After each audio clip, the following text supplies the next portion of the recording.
करोड़ का प्लेटफॉर्म लेके आए।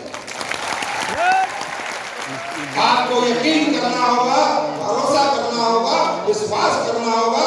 अगर मन में कोई सवाल हो तो सवाल अपने सीनियर से पूछ लेना, लेकिन अब जरूरत नहीं पड़ेगी आपको मुंबई और दिल्ली का मुंह देखने की। अब मुंबई दिल्ली वाले खुद चल के तुम्हारे पास आएंगे।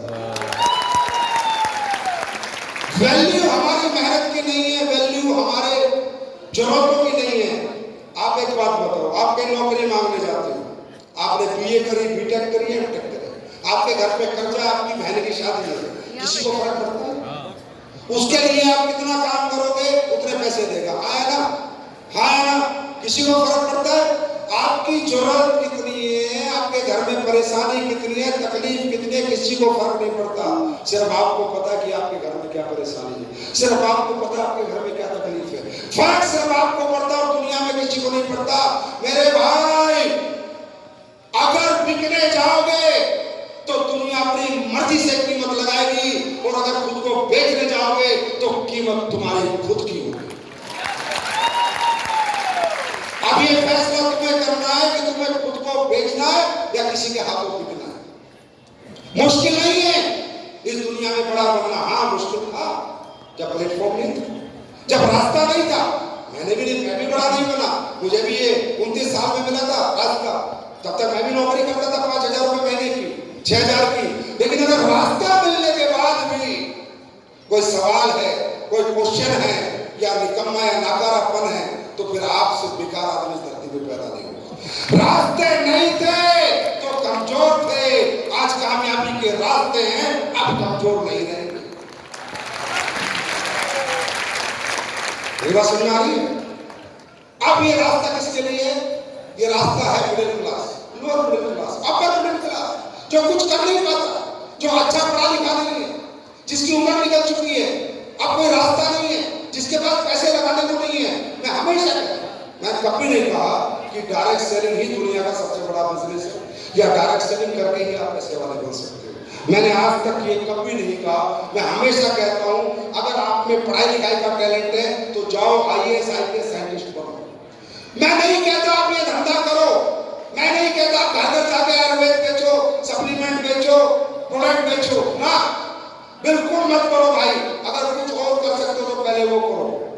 अगर आपको लगता है आप पढ़ लिख के IAS IPS साइंटिस्ट बन के देश की सेवा कर सकते हो तो करो, मत करो ये काम। आपको लगता है आप में कोई टैलेंट है, आप विराट कोहली, महेंद्र धोनी बन के भारत का कप्तान बन सकते हो, क्रिकेट का चैंपियन बॉक्सर बन के देश का नाम सम्मान कर सकते हो, जाओ वो करो। मत करो हमारा काम ना, वो करो, वो जरूरी है, उसमें देश का और ज्यादा बड़ा नाम होगा।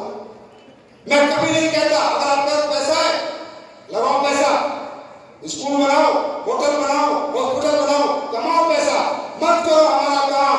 लेकिन अगर आपको लगता है कि ना पढ़ पाया, ना कोई टैलेंट है, ना जेब में लगाने को पैसा है, पर कामयाबी मेरी जरूरत है, तो फिर आओ हमारे साथ।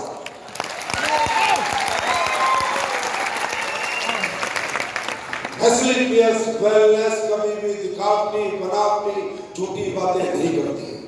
हम वही कहेंगे जो सच है। तो ये जो प्लेटफॉर्म है ये मिडिल क्लास के लिए है, जिनके पास पैसे नहीं। अपर मिडिल क्लास के लिए, लोअर मिडिल क्लास के लिए है, ये गरीबों के लिए है, अमीरों के लिए नहीं। अमीर के लिए हमारा प्रोडक्ट है और गरीब के लिए हमारा बिजनेस है।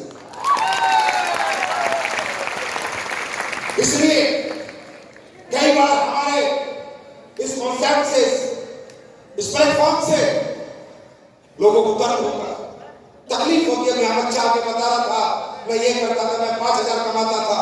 जब लोग देखते हैं यार 5 साल में हमने इतनी पढ़ाई लिखाई करी, इतना कुछ किया, और ये लोग 5 साल में जिंदगी बदल रहे, 5 साल में करोड़ कमा रहे हैं, तो लोगों को तकलीफ होती है।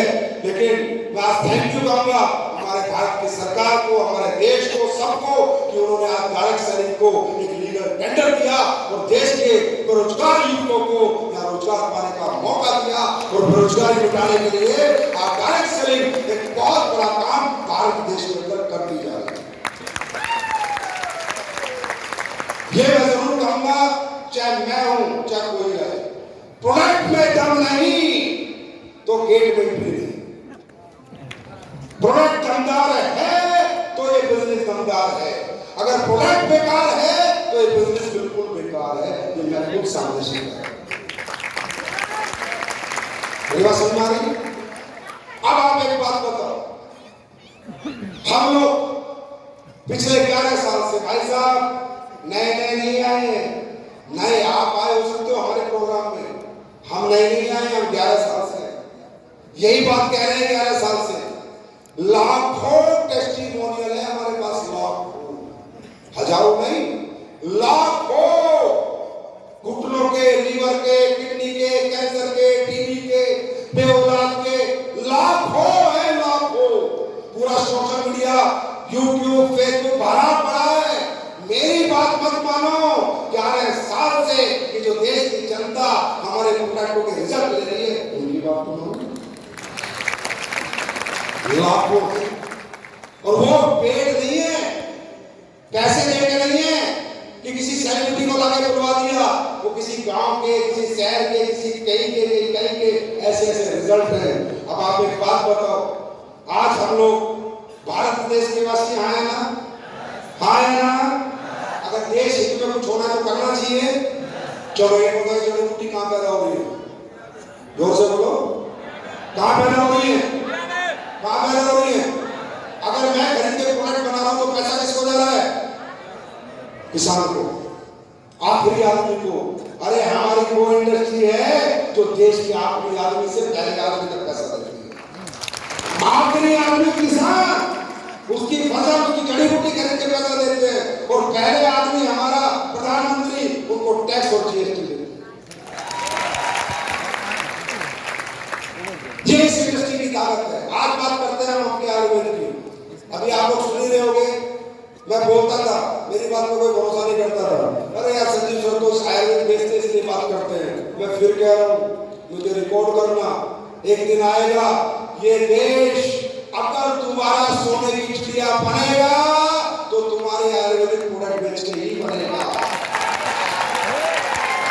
मेरे शब्द याद रखना और अपनी औलादों को दे देना कि संजीव सर ने बोला था ये बात। भाई साहब, ये देश पहले भी सोने की चिड़िया था। ये सोने की चिड़िया का कारण ही इसका आयुर्वेद था। किसी को पता नहीं हुआ क्या, हम लोग बताते हैं तो हमें समझते थे कंपनी वाले हैं, ये तो अपनी कंपनी चलाने के लिए बता रहे होंगे। नहीं, फिर दोहराता हूं, इस पूरी दुनिया को, इस पृथ्वी लोक के सृष्टि में मनुष्य जन्म में आने के बाद इलाज अगर किसी ने दिया है तो भारत देश ने दिया है। इस बॉडी को समझ के इसको क्या चाहिए, कब चाहिए, इलाज, बीमारियों का इलाज अगर पूरी दुनिया में किसी ने दिया तो भारत देश ने दिया है। मेरी बात मत मानना, महर्षि सुश्रुत को पढ़ो, किताब महर्षि सुश्रुत ने सुश्रुत सही तालीम नहीं दी। वो पहले व्यक्ति थे इस पृथ्वी लोक पे जिन्हें ज्ञान मिला था कि मनुष्य के शरीर में अगर बीमारियां